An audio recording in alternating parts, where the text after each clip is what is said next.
وأن هذا صراطي مستقيما فاتبعوه ولا تتبعوا السبل فتفرق بكم عن سبيله ذلكم وصاكم به لعلكم تتقون.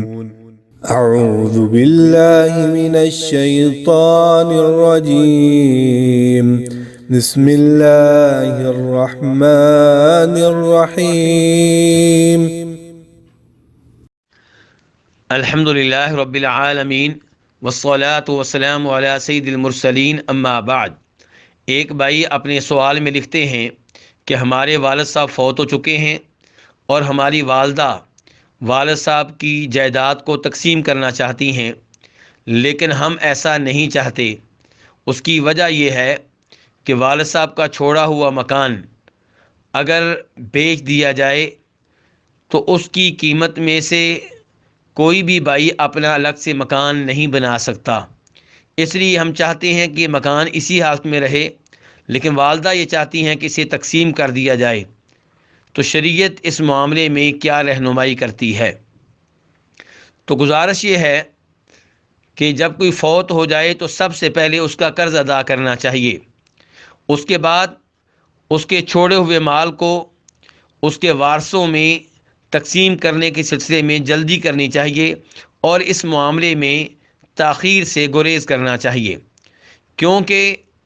اگر وہ مال اسی حالت میں رہے گا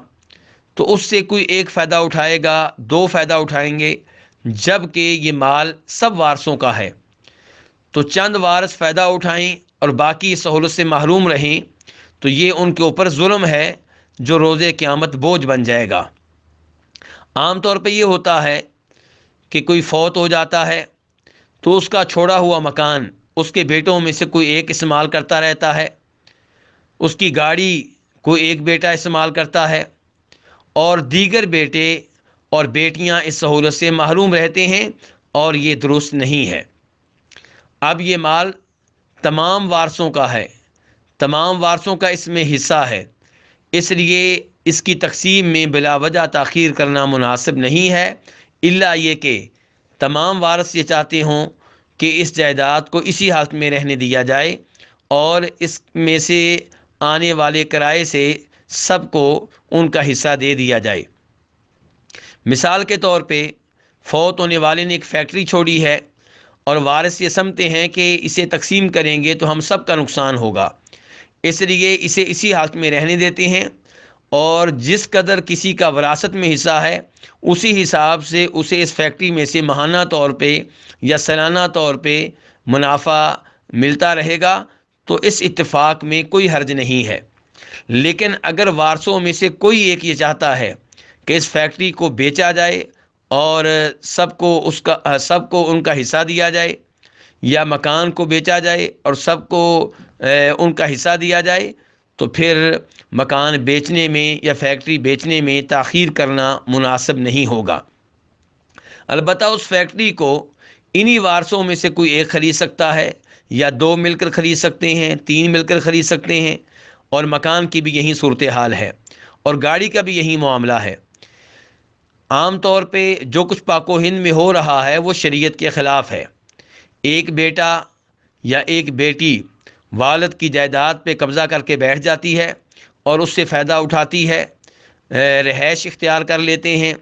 اگر زرعی زمین ہے تو وہاں پہ فصلیں اگاتے رہتے ہیں اور دیگر لوگ اس سے محروم رہتے ہیں۔ عام طور پہ یہاں پہ نقصان بیٹیوں کا ہوتا ہے،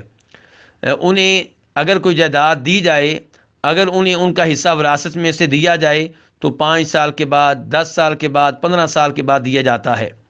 سوال یہ پیدا ہوتا ہے کہ 5 سال، 10 سال، 15 سال ان کا حصہ دینے میں تاخیر کی گئی، کوئی اور اس سے فائدہ اٹھاتا رہا، کوئی اور وہاں سے مال کماتا رہا، تو اب ان بیٹیوں کو ان کے حق سے محروم کرنا کیوں کر جائز ہوگا؟ اور روز قیامت یہ لوگ اللہ رب العزت کو کیا جواب دیں گے؟ تو خلاصہ کلام یہ ہے کہ اگر ایک بھی وارث یہ چاہتا ہے کہ وراثت تقسیم کرنے میں جلدی کی جائے تو پھر جلدی کرنی چاہیے۔ اگر کچھ لوگ یہ چاہتے ہیں کہ وراثت تقسیم کرنے میں جلدی کرنا نقصان دہ ہے اور تاخیر اسی میں فائدہ ہے، تو پھر سب وارثوں کو اس معاملے میں راضی کرنا ہوگا، ورنہ وہ وارث حق بجانب ہوگا جو چاہتا ہے کہ وراثت کو تقسیم کیا جائے اور اس معاملے میں تاخیر نہ کی جائے۔ اللہ رب العزت سے دعا ہے کہ ہمیں وہ یہ بات سمجھنے کی توفیق دے کہ کسی کا حق کھا لینا اور کسی کے حق پہ قبضہ کر کے بیٹھ جانا یہ دنیا آخرت میں ذلت و رسوائی کا باعث ہے، اور اللہ رب العزت ایسے امور سے ہمیں محفوظ رکھے۔ وصلی اللہ تعالی علی نبیہ محمد وآلہ وصحبہ اجمعین۔